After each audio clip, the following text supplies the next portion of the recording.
Texas Showdown's in about a week. I'll be there. If you happen to be there and you see me, don't be afraid to come up and say hi. But what's also going to be there, and the reason I even bring it up, is a bunch of games that I just don't know about or have no experience with, like older games, Marvel, Street Fighter 4, just games that I wasn't around to play, and I don't have like the full context behind it, and I don't have all the memories that you guys do, and I don't know all the iconic moments, and I want to learn a little bit today. So we're going to take a look at the most iconic moments in Evo history. This video is from the Score Esports. It's about I think the video is like 3 or 4 years old or something like that. I watched it a few years ago on stream, but these like moments, if you were there, I'm sure they are memories you will never forget because you were there. For me, they were just something that I saw in a YouTube video a couple years ago, and I've probably forgotten most of them. So I'm going to re-jog my memory, and we're going to take a look at this together. Of Marvel vs. Capcom 2. His dominance a lot of people like forget from my generation that Justin Wong is an 8-time or 9-time Evo champion. Like, because a lot of us were little, like when this game was out, and some people just know him as like a content creator, which is crazy. As Justin stuck to a relatively weak team. In his Evo 2011, he finished 3rd. In 2012, 7th. And in 2013, 2nd. Dude, this jacket, this EG look that he had is so iconic to me because I watched a couple Justin Wong streams like very early on Twitch. Like when it was borderline Justin TV and Twitch were both still around. I remember watching him very early on, and I always thought that the EG jersey and the jacket were so cool. This is like a very iconic look to me Evo title of Justin. Again and again to familiar rivals. I was a huge fan of like esports back then. Now I know it's like a fucking pyramid scheme. But back then, I was a big fan of esports. And exact revenge on the very usurpers he had conceded it to. 13 seconds on the clock, but it might not even matter. He got the hit. Freeze, put your hands up. Like watching this video years ago, watching any Marvel video from years ago, but before I played fighting games, or like when I started to now, it's still foreign. Like I know about fighting games now, and I still don't know what the hell is going on. Oh, the tempo change. Champion. It's crazy how far Evo has come. Like when I was there last year, it was in the finals was in arena, like in stands. 3 was hotly contested. Oh, Filipino champ. We had that comeback last night. The amazing comeback last night. But this time. Dude, let me know in the comments, how did you guys feel about X Factor? Was it cool? Like, was that comeback mechanic cool, or was it just annoying? It seems really annoying. It feels like kind of cheap. Like, look at that. Like, look at that, dude. Were you guys getting hype over comebacks, or what?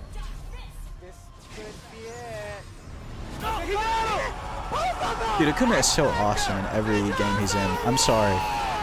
I know that's not a hot take or anything, but I'm excited for him. The stage was set for grand. One that everyone asked for. They wanted Justin Wong. Bro, I'm not gonna lie. I ran into Chris G in ranked in Street Fighter 6 the other day. I didn't even know it was him. He beat my ass so bad, and I was so tilted.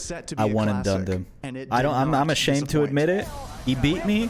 I said, I gotta get off, bro. That was an ass beating of a century. I gotta get the fuck out of here. And I closed the game. A low point for me. Close a couple more solstice. Really might do it. He's killing the time right here with the super. Timer scam. Oh my God! Who got it? I think Justin got it. Who got it? Justin Wong! Oh man, the theatrics, brother. The dramatic pause to see who even won based on time.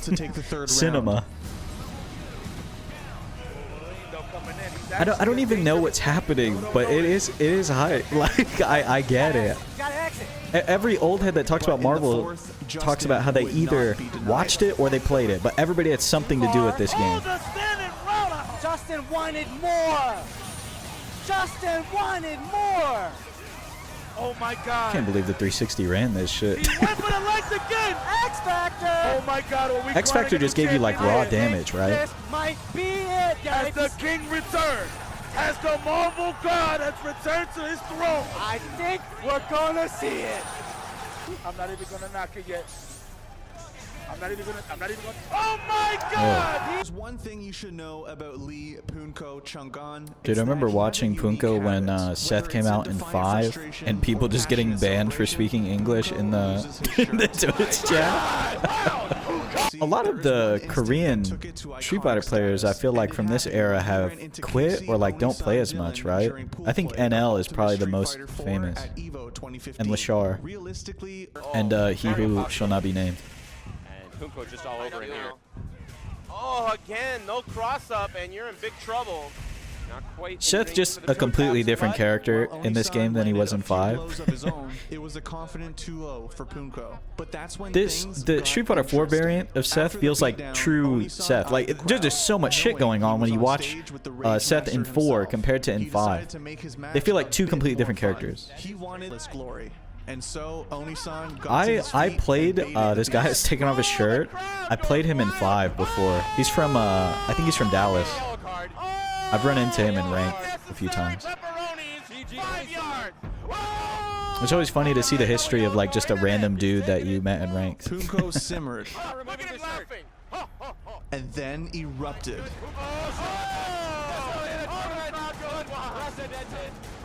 If Oni-san wanted Punko, he got him.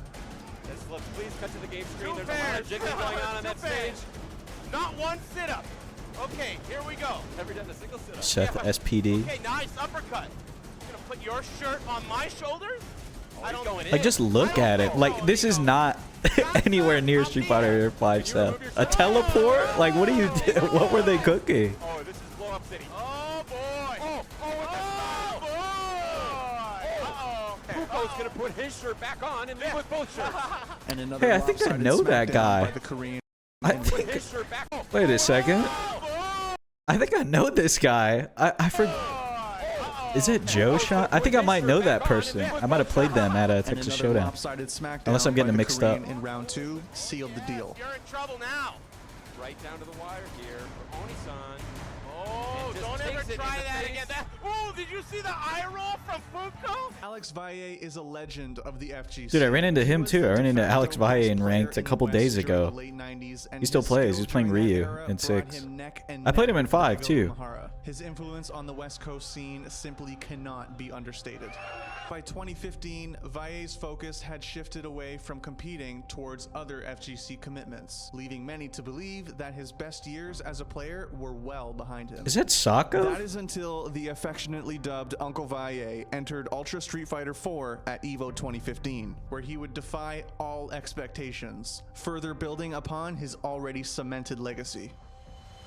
In pools, Valle found himself matched up against the heavily favored Masato Bonchan. Dude, Bonchan's one of my favorite players. Second at the previous EVO in 2014. He's the reason why I played Karen in 5, him and Punk. Because the first EVO that I watched, he won with Karen. And then Punk was like also the best Karen player. So I ended up watching a lot of both of them. Street Fighter player, right? Well, we couldn't have I didn't even know he played Sagat for a very long time until I saw him playing it in 5, and people are like, oh, he's back. Like, what do you mean he's back? Like, get him back on Karen. I don't want to see Sagat. Sagat in this game was way different than he played in 5, from what I understand, right? He was a lot better in this game than he was in 5. I'm not a fan of big body characters usually, but Hugo I feel like is really unique. He's not like a fat guy or something, right? He's just like tall. He's like, he looks like a monster. He looks like a freak. I love it. I love his design so much. The second round was more of the same. I like his design. I think his moves look goofy though. Like what was that? Is he a grappler? Any Hugo players in the comments, let me know. Is he like a brawler juggernaut type like Abigail, or is he like a straight up grappler? Like Geef. That looked very Geef-like. That Ultra looked very Geef-like.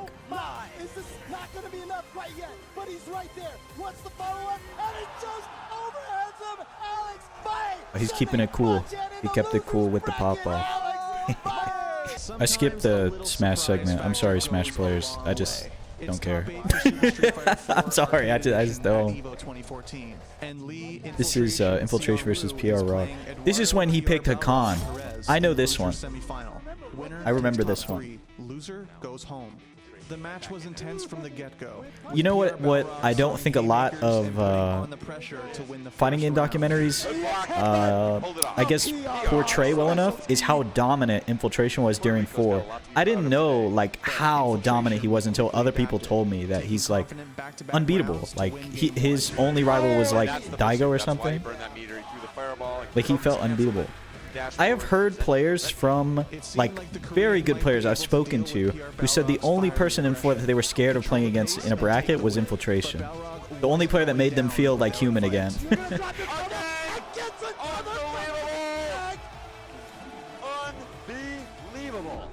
It's also crazy how many characters he could play in this game because of how much depth there was to each of them. On his side, PR Balrog was grinning with confidence. One match away from securing his spot in the losers final. Infiltration knew he needed to do something, anything, to stop PR Balrog. Staring silently. Wow, I didn't realize he picked Hakana on the last game though of the set. Like he really bet it all. Wait, Hakan? Yes, Hakan. Hakan! What the fuck? While the oil wrestler was considered low tier, no one knew how to counter him. Hakan is a hard counter to Balrog. This is a very. Are there any matchups you can think of in 6 that are like that? Where it's like the character just beats the other one so heavily that I'll risk it even if it's not like a good pick, or like even if I don't understand the character fully? Probably, like, I wouldn't even say Sim and Geefs, because Sim is like strange to play. Oh, and eats it right in the nose. And we are going to the final round. Dude, look at the sponsors. Wait, go back for a second. Look at the sponsors on this. Think about the sponsors now compared to this. Dive Kick. I played that game. Nico TV. I don't even think that's around anymore. I don't know. It might be. Nothing came out. Now they're owned by Sony, sponsored by like Chipotle. Like, it's crazy. One of the strongest characters in the game, if not the strongest character. Is that true? Was Hakan really that good if he got oiled up? Is he like Jamie with 4 drinks? Hey, here we go. Big damage. Again, using up that oil time. But another great read. What a strange character, man. Here's the pressure to get him. No, he's out of the way. The match rolls on. You gained Ultra Meter in this game by getting hit, right? Like, it's like V-trigger in 5? He's threatening. Focus, backdash. Wow, so risky. Just out of range. Oh, dude, I am glad Balrog is not in 6. Balrog gets away with it. I saw him dash punch and I got angry. Goes for the overhead great block. That could be it. Infiltration with a con knocking out PR Balrog.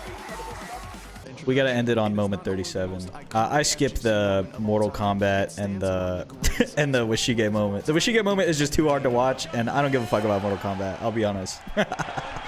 But we gotta end it on moment 37. At EVO 2004, EVO moment 37 emerged from a matchup that is a classic to this day. Justin Wong versus The art style in Third Strike is as much shit as I give to like Third Strike players who just like their answer to every question is, yeah, Third Strike was better. Like those kind of guys. As much shit as I give them, the game does look beautiful, okay? I just like talking shit. Justin took a commanding lead. I think in motion it looks good. Like this game, it's crazy that this game came out in like the end of the 90s. The soundtrack is amazing too. That the beast wouldn't be perfect for just 1 split second. He was wrong. Absolute cinema.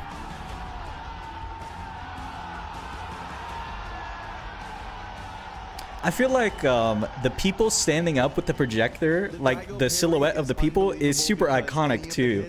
Like I feel like it added to the clip somehow. Daigo out and give Justin the first game. Daigo had to perfectly time his parries for all 15 strikes, which requires nearly frame-perfect inputs. On top of doing just that, ridiculous. He ended the fight with his own super, sealing one of the flashiest and most unbelievable. Is it harder to parry like this in Third Strike? Or to like perfect parry in 6, like frame data wise? Is it faster to perfect parry in 6? I don't even know how fast you have to parry or tap forward in third strike. I'm completely clueless. All right, well, that's where we'll end it today. There's a second part to this video, I think, but it's like another half an hour, so we'd have to make a part 2, which I'm willing to do. If you're interested in that, let me know in the comments below. Thank you to everybody who watched to the end. Thank you to all of my patrons over on Patreon. If you want to support me, the link is down in the description. And thank you so much for watching. I'll talk to you again real soon.